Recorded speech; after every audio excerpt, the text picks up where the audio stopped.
Olá pessoal, quem fala aqui é o Henrique. Eu estou gravando esse vídeo a pedido de alguns colegas que já viram requisitado que eu gravasse uma aula introdutória sobre elementos textuais em projetos de pesquisa em direito.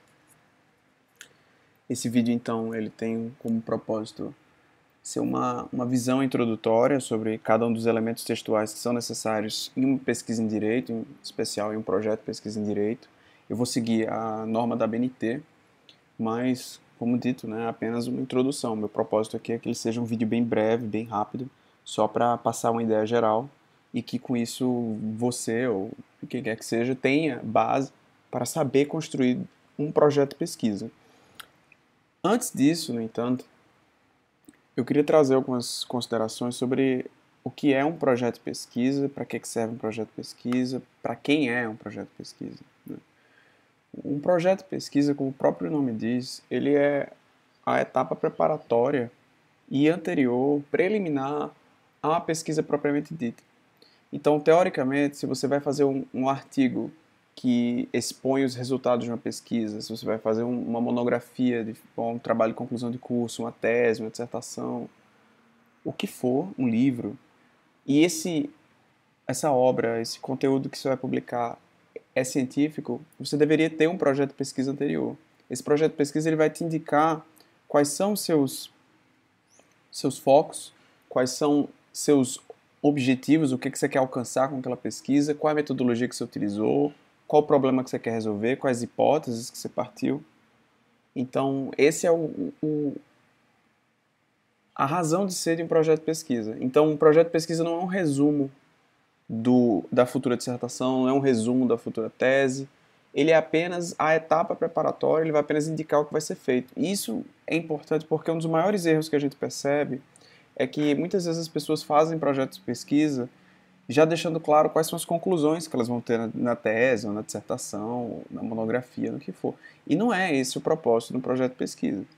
O projeto de pesquisa, ele vai apenas indicar a pesquisa que será feita. Se aquela pesquisa já foi feita, ou se você já tem alguma conclusão muito clara, você já está muito convicto de determinada consideração, então não tem razão de você preparar um projeto de pesquisa. Na realidade, você não está nem fazendo pesquisa, certo? E eu acho que uma das razões de ter essa dificuldade com direito é que tem uma dificuldade cultural no Brasil em relacionar direito e pesquisa. O que é uma pesquisa em direito? Para que serve a pesquisa em direito? Eu acho que muitas vezes a gente se confunde em razão de muitos defeitos na academia, na prática de ensino, nas graduações que não focam tanto em pesquisa em direito. Algumas instituições preferem focar em preparação para concurso ou até mesmo preparação mais profissionalizante e acabam deixando de lado isso. Então, muitos bacharéis em direito, muitas pessoas que estão fazendo curso de direito não fazem ideia para qual a relação que direito tem com pesquisa. E como é que você poderia fazer uma pesquisa em direito? Qual a diferença entre a atuação prática de um advogado, por exemplo, e um pesquisador em direito? Eu gosto muito de um exemplo que é que claro que isso aqui é um exagero, né? É uma hipérbole, só para fingir didática. Mas o advogado, quando ele chega um cliente no escritório dele, o cliente mostra o caso dele e o advogado aceita ser advogado daquela pessoa, aquele advogado, dentro das regras éticas da profissão e tudo mais, ele deve agir para defender aquele cliente dele. Ele está procurando defender a visão de mundo do cliente dele. Ele não vai estar tão preocupado, entre aspas, em ir atrás do que é a verdade objetiva, mas ele quer defender a visão do cliente dele. Tanto que, muitas vezes, o cliente pode até estar, na opinião pessoal do advogado, errado, mas ele foi contratado para fazer uma defesa. Então, a palavra-chave aqui é defesa. O advogado vai defender o cliente. Ele vai chegar e vai dizer, olha, você fez isso e isso errado, só que isso aqui a gente não vai falar, a gente vai tentar focar nessa parte aqui, vai tentar anular essa prova, e com isso a gente vai conseguir ganhar o caso. A pesquisa é o oposto. Na pesquisa você não vai defender nada. Você não deve ter uma convicção anterior, ah não, eu tenho que fazer esse trabalho porque eu tenho certeza que é assim, isso me marcou pessoalmente. Isso não é uma pesquisa. A pesquisa é uma coisa mais objetiva, mais fria, em que você tem uma dúvida, você tem um questionamento, você quer buscar uma resposta para aquele questionamento. Se a resposta é o que você queria que fosse, ou se é uma resposta diferente, não importa. O que importa é o método que será utilizado para se chegar naquele resultado. E isso, de fato, é pesquisa. Eu acho que um caso que deixa gritante a comparação e a diferença entre uma pesquisa mal feita em direito e uma pesquisa em qualquer outra área, que também existem pesquisas mal feitas em outras áreas, não é privilégio do direito. Mas um exemplo que, a meu ver, deixa bem claro essa diferença seria como... é muito comum ver pesquisa em direito que a pessoa chega e diz, olha, eu sou apaixonado por direito penal, eu eu sou advogado de direito penal e eu quero fazer uma pesquisa para defender que a colaboração premiada é inconstitucional, porque eu tenho certeza que é inconstitucional, ou tenho certeza que é constitucional, é maravilhoso colaboração premiada. Isso não é uma pesquisa. Isso é uma pessoa que tem uma convicção e ela quer se utilizar de uma estrutura de uma pós-graduação, ou de estrutura de um livro, ou de um artigo, para defender uma visão de mundo dela, não é uma pesquisa. É como se você chega numa pessoa que está pesquisando farmacologia, ela está estudando determinado antibiótico, determinado remédio, e diz, olha, eu tenho convicção de que se você aplicar 20 miligramas do antibiótico X numa pessoa que tem determinada doença, essa pessoa vai melhorar em até 20 dias. Eu tenho certeza disso e eu quero fazer uma pesquisa que prove isso. As dúvidas vão vir logo diante dessa afirmação, serão as seguintes, né? Cara, você já fez as experiências para saber se isso é verdade? Você já fez uma análise para ver se essa pessoa de fato vai melhorar? Se ele disse, não, nunca fiz, mas eu tenho certeza que é assim e eu vou procurar os meios para provar que é assim. A meu ver, isso é uma pesquisa péssima, porque você está querendo mascarar uma conclusão que você já tinha anteriormente. Eu acho que a pesquisa não é isso. Pesquisa é o oposto. É você chegar e dizer, no caso da pesquisa em farmácia, eu queria saber com quantos ml ou quantos miligramas de determinado componente uma pessoa que tem a tuberculose vai melhorar em quanto tempo. E eu quero ver qual é a proporção entre aumentar o volume de medicamento e o tempo que é gasto para aquela pessoa melhorar ou piorar. É uma pergunta, é uma dúvida. E a partir daquela dúvida ele vai trilhar o caminho inteiro da pesquisa dele e vai chegar aos resultados dele. Pode ser que ele chegue ao resultado que ele pensava, beleza, é os 20 ml mesmo que melhorou. Ou pode ser que não. Mas veja só, é uma diferença gritante entre o que você pensava que era, o que você queria que fosse, e aquilo que é de fato. É óbvio que existem muitas reticências quanto à possibilidade de você ter conhecimento, ou verdade objetiva, entre aspas, no campo do direito e demais ciências sociais. Existe uma problemática grande quanto a isso, e muitas críticas, em especial em metodologia contemporânea, que vão analisar se existe a possibilidade de conhecimento objetivo, não só no campo das ciências sociais, ciências humanas, mas também no campo das ciências duras, né? A física, a matemática, biologia, química, etc. Então, claro que isso que eu estou apresentando para vocês aqui é uma visão muito inicial, muito preliminar. Eu não estou entrando nos problemas contemporâneos da epistemologia científica. Mas não é o objetivo do nosso vídeo. O objetivo do nosso vídeo aqui é passar uma ideia geral dos elementos textuais, como é que faz um projeto de pesquisa, para que serve um projeto de pesquisa, certo? Então, sem mais delongas, eu vou para o segundo slide aqui. Em geral, as recomendações de leitura são feitas no final do vídeo, né? Mas eu queria fazer logo antes, para a gente chegar e ir para o nosso foco. Esse aqui são algumas recomendações de leitura, são livros introdutórios ou artigos introdutórios que eu gosto bastante. Eu entendo que alguns deles sejam mais para quem quer entender mesmo o que é a metodologia da pesquisa, outros não são tão importantes assim para quem está apenas querendo fazer um projeto de pesquisa. No entanto, eu acho que, de antemão, é preciso que vocês tenham algumas ideias gerais que estão em cada um desses artigos. Eu vou passar aqui algumas menções, principalmente do livro do Luciano Oliveira e do Marcos Nobre. O do Pedro Demo é mais ou menos o que a gente já comentou no slide anterior. Essa ideia entre o que eu quero que seja e a ideia do que é. A ideia de busca de verdade objetiva. A função impessoal do cientista, a função de estar aberto a críticas, de estar aberto a questionamentos, de estar sujeito a ver a sua pesquisa e o resultado da sua pesquisa ser objeto de questionamento por outros cientistas. Você fez sua pesquisa inteira da dissertação, você está na banca, aquilo ali não é uma opinião pessoal sua.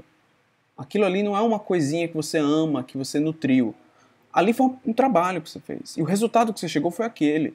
Pode ser que seu resultado esteja errado. E as críticas que vão chegar naquele resultado, que vão chegar em cima do seu trabalho, não são críticas contra você. São críticas contra a metodologia, contra o projeto, contra o que for. E a partir dessas críticas, você vai chegar você vai ter a possibilidade de refletir sobre as conclusões que você alcançou e o que você poderia ter feito diferente. Isso é muito importante.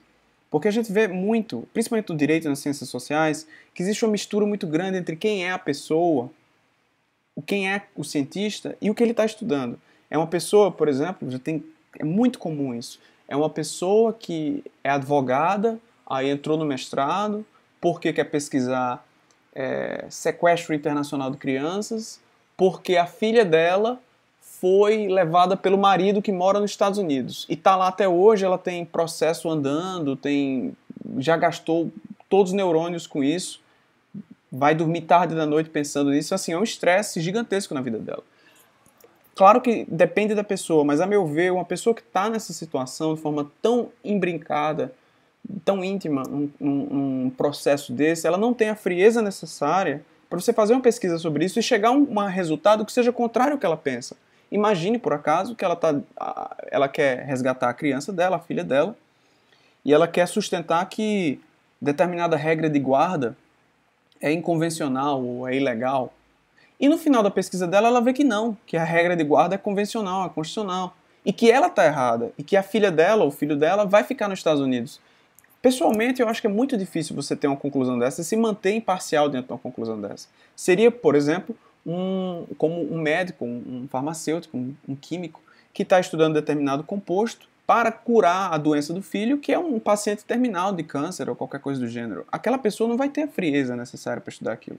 Claro que depende muito do ser humano, né? Tem pessoas que têm um envolvimento emocional muito próximo com determinados temas e mesmo assim têm uma capacidade gigantesca de trabalhar aqueles assuntos. Então isso varia muito de pessoa. Eu, pessoalmente, não teria essa condição. Pelo menos, assim, a princípio, eu acredito que não. Eu acho que esses temas, eles têm que, para mim, né, eles têm que ter uma certa distância para que você consiga observá-los de forma fria, imparcial, que nem o juiz. Se o juiz tem um envolvimento muito grande com aquela coisa, pode ser que ele seja uma pessoa especial e seja capaz de chegar às conclusões imparciais e atingir a verdade, independente das opiniões pessoais dele. Eu acho que é o correto, todo juiz deveria ser assim. Mas pode ser que em determinados casos não seja. Tanto que por isso a gente tem os institutos da suspeição e do impedimento, certo? Mas sem continuar tanto nesse aspecto embrionário do nosso trabalho, o livro do Farias Filho, por sua vez, e do Mesa-Arroba são manuais, são livros mais técnicos. Eles vão trabalhar os elementos textuais que a gente vai ver aqui no vídeo de forma muito pormenorizada, de forma muito específica. Eu acho que são livros bacanas para serem conferidos, consultados. Eu gosto muito do Farias Filho e do Arruda Filho. É o livro que eu prefiro aqui. O do Mesa-Arroba também é muito bom. Esse aqui não é de direito, especificamente, ele é geral. E ele traz muitas coisas de pesquisa empírica, pesquisa indutiva. E ele serve não só para aquelas pesquisas mais simples, mas também para pesquisas bem mais complexas. É o livro que eu recomendo. O do Mesa-Arroba ele é mais simples, a meu ver. É um livro focado em pesquisa em direito, ele vai definir cada um desses elementos textuais, ele é bem útil, bem acessível. É um livro legal, mas eu acho que ele é muito introdutório. Serve se você quiser tirar uma dúvida ou outra de qual elemento textual diz o quê, ou coisa do gênero. O do Marcos Nobre, ele é um artigo que eu acho que é bem interessante ser lido antes de se iniciar qualquer pesquisa. Tanto do Marcos Nobre quanto do Luciano Oliveira. O do Marcos Nobre ele vai trabalhar exatamente com a ideia de que a gente tem uma dificuldade inerente à pesquisa no direito por várias razões. Várias delas eu já destaquei aqui. No entanto, eu faço menção também à problemática que a gente tem no Brasil entre envolver profissionais do direito e pesquisadores. Eu acho que muitos profissionais do direito, que são, por exemplo, promotores, procuradores, advogados, etc., eles são professores extremamente brilhantes, extremamente capazes, e conseguem dar aulas que unam elementos práticos e elementos teóricos. Isso é essencial para a formação do direito. No entanto, outros profissionais, e aqui é o que o Marcos Nobre fala, outros profissionais eles não têm tanta desenvoltura, e muitas instituições preferiam muitas vezes contratar profissionais mais práticos, mais profissionais e menos teóricos, e com isso o resultado que a gente teve foi que o curso de Direito acabou por se tornar um curso preparatório para concursos, ou um curso preparatório para passar na OAB. E se esqueceram que, além disso, o Direito também tem a parte de pesquisa, a parte de acadêmica e teórica mesmo. Eu acho que talvez isso seja uma das razões para a gente ter essa dificuldade toda em entender o que é uma pesquisa no direito. É um artigo muito bacana, é muito breve, é um artigo curto, eu recomendo demais a leitura dele. E por fim, a gente tem aqui o artigo do Luciano Oliveira, Não Falo do Código de Hammurabi. Ele vai falar sobre alguns defeitos clássicos na pesquisa em direito. Uma delas, como o próprio título diz, né, você fazer reticências e rememorações historiográficas que não tem qualquer relação com o objetivo da sua pesquisa.